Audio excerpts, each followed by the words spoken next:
آج ہم لائے ہیں آپ کے لیے ورڈ گیم، اس کو دیکھتے جائیں اور معنی میں ڈفرنس دیکھتے جائیں۔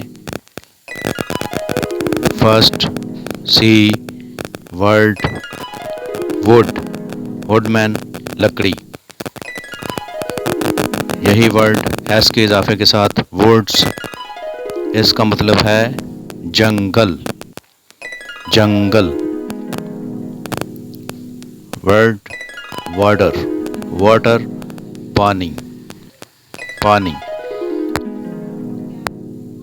اب ایس کے اضافے کے ساتھ واٹرز، اس کا مطلب ہوگا سمندر یا دریا۔ آگے گرین، سبز رنگ۔ اب یہی ورڈ ایس کے ساتھ آئے گا گرینز، اس کا مطلب ہے سبزیاں، سبزیاں۔ اب دیکھیں آم، آم کا مطلب بازو۔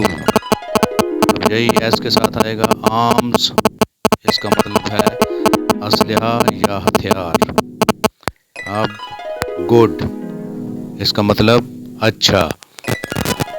اب جب یہ ایس کے ساتھ آئے گا گوڈز، اس کا مطلب چیزیں یا سامان۔